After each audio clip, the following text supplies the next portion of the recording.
Halo kawan Kaliber, kami berada di suasana yang berbeda, yang mudah-mudahan bisa lebih segar, ini pemandangan di frame kita, dan lebih santai. Tapi bahasan kita masih serius. Masih bersama juga pengamat sosial politik kita, Mas Indra Karismiaji. Ya, Mas Edi, ini kita sekarang berada di studionya pinusi.com dan obrolan kita di Kaliber ini akan menjadi bagian dari berita di pinusi.com. Nah, Iya. jadi biar suasana beda, selama ini kita nge-zoom, hari ini kita offline, kita tatap muka langsung. Nah, ini gambarnya Bundaran HI nih, Mas. Kita bahas Jakarta kah hari ini? Masih Jakarta, ini Jakarta makin hari makin panas. Gitu ya? Sampai dengan pilkada. Gitu. Pasti hubungannya dengan pilkada DKJ, Daerah Khusus Jakarta. Semalam itu pendaftaran untuk calon independen sudah ditutup, Mas. Minggu malam ya, Minggu malam, iya. tanggal 12 itu 12 Mei ya, itu Iya. ditutup. Nah, ada berita apa? Sudah pastikah Saya mau baca, siapa yang terpilih mendaftar untuk jadi calon independen? Ya, ini sebetulnya ada di luar dugaan ini. Ada kejutan satu ini. Ya. Saya bacakan dulu. Kali ini masih dari suara.com. Bukan batal daftar cakup independen Pilkada DKI 2024. Ternyata ini alasan Sudirman Said sebenarnya. Ex-co-captain tim nasional atau timnas pemenangan Anies Baswedan Muhaimin Iskandar atau Amin, Sudirman Said, tak jadi mendaftar sebagai calon gubernur pemilihan kepala daerah Pilkada DKI 2024. Hingga batas waktu yang ditetapkan Komisi Pemilihan Umum pada Minggu, Sudirman tak kunjung melengkapi berkas persyaratan. Ditanya mengenai hal ini, Sudirman mengaku tak membatalkan rencana mendaftar cagup Pilkada DKI jalur independen. Sebab dari awal ia mengaku belum memutuskan ingin mengikuti kontestasi politik ini atau tidak. Belum memutuskan dan tidak batal dong, ujar Sudirman Said. Sudirman mengatakan segala proses pencalonan yang sudah dilakukan dari konsultasi dengan KPU hingga minta akses sistem informasi pencalonan atau SILON tak dilakukan olehnya, melainkan pihak yang mendukungnya. Ia menganggap hal ini sebagai aspirasi rekan-rekannya. Aspirasi kawan-kawan harus dihormati. Gitu. Jadi Pak Sudirman Said atau Pak SS kita sebut ya, itu tidak mendaftar di jalur independen. Tapi bukan berarti dia tidak akan mendaftar di Pilkada DKI, Mas. Ada sebuah misteri berarti ya. Ini ada apa dengan Pak Sudirman Said? Tanda tanya ini. Tanda Apakah tanya besar. Pak SS itu akan mendaftar dari calon yang diusung oleh partai politik? Nah, ini. Ya kalau melihat kita analisa kan kemungkinannya ada dua. Satu, memang beliau akan maju diusung oleh partai politik.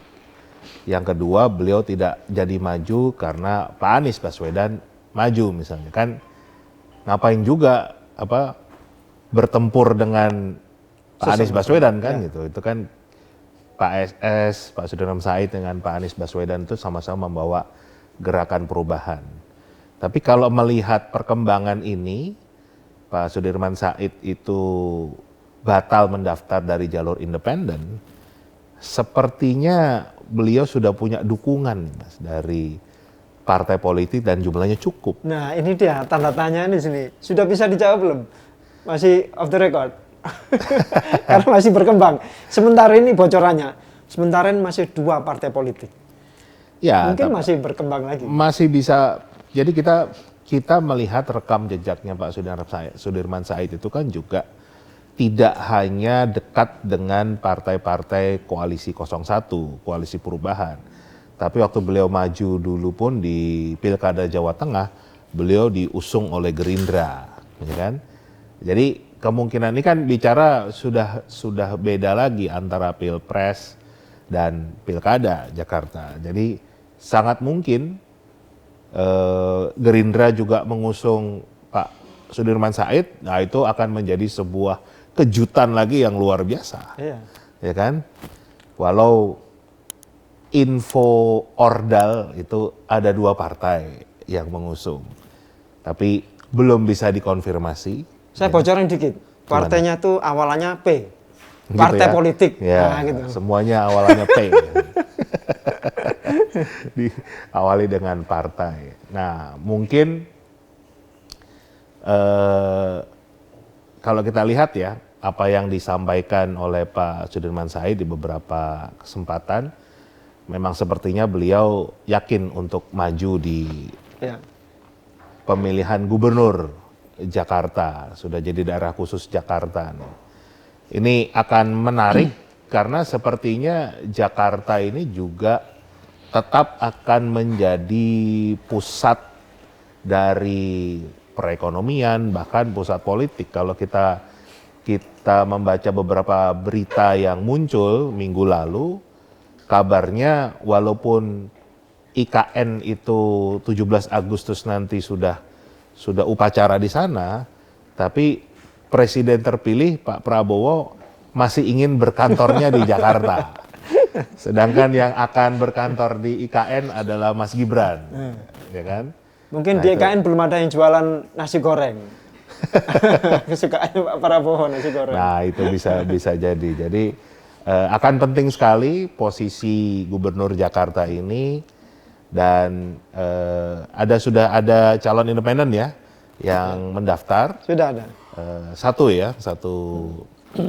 Tadinya ada 4 yang mau mendaftar, tapi secara resmi baru 1. Nah, berarti. Tapi sudah ditutup, Mas.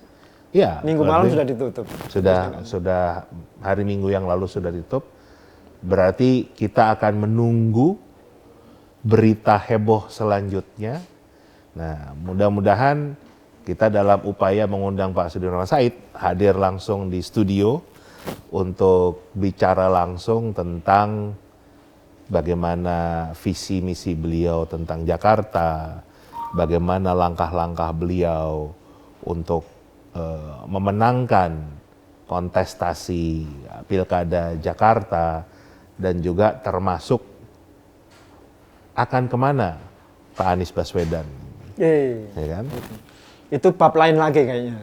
Itu akan lebih panjang lagi, tapi kita akan kulik-kulik dari beliau. Nah, siapa tahu juga ada bocoran-bocoran yang menarik, karena beliau kan juga sangat dekat dengan Pak Anies Baswedan. Tapi menariknya gini, Mas, kalau misalnya Pak SS itu dicalonkan oleh partai politik yang di luar koalisi perubahan, ya, itu akan menggerus atau meminimalisasi polarisasi masyarakat, gitu kan? Nah, ini kan nggak bisa dihilangkan juga, nggak bisa kita nafikan ya, ada polarisasi. Ini yang blok 02, ini blok 01, atau bahkan yang di sana ada blok nomor 3, 03. Kalau misalnya salah satu atau salah 2 atau salah 3 partai yang di luar perubahan untuk mengusung Pak SS untuk di Pilkada Jakarta ini menarik.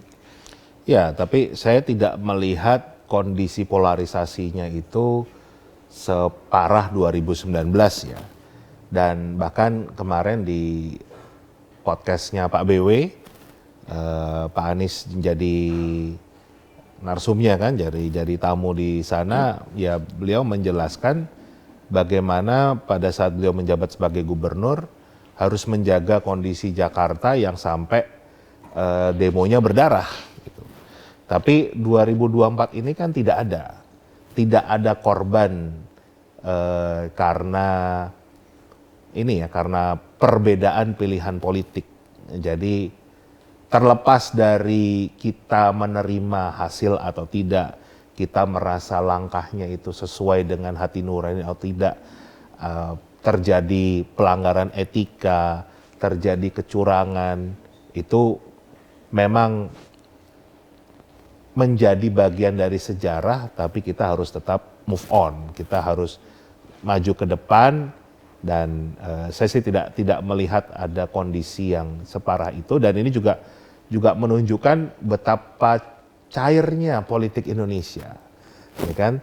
Politik Indonesia nggak bisa dilihat hitam dan putih, gitu, karena setiap partai bisa berkolaborasi dengan partai manapun, bahkan yang tadinya berkompetisi, ya kan? Ini juga mungkin pertama kalinya di dunia ada proses seperti Pak Prabowo yang berkontestasi melawan Pak Jokowi selama 2 pilpres berturut-turut, tapi malah di pilpres yang ketiga beliau berpasangan dengan putra Pak Jokowi, didukung oleh Pak Jokowi dan menang. Gitu.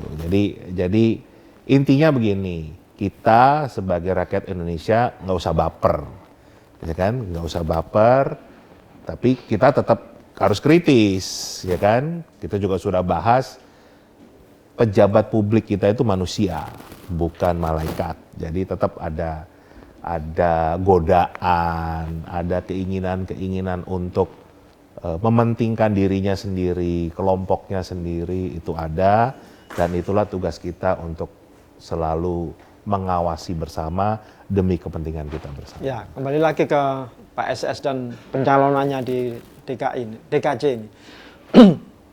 Kawan Kaliber juga bisa menulis di kolom komentar pertanyaan apa, karena kami akan berusaha mendatangkan atau mengundang Pak SS lagi ke Kaliber ini ya.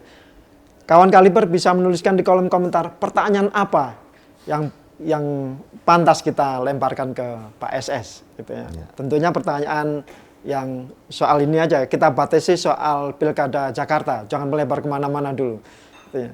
Kalau misalnya ada topik-topik yang melebar itu nanti akan kita buka perbincangan berikutnya, nggak apa-apa.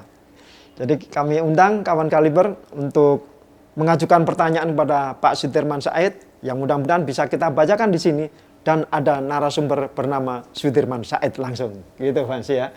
Baik, masih ada tambahan Mas? Udah, kita cukup untuk kali ini edisi perdana kita live offline ya. Kita tidak menggunakan Zoom.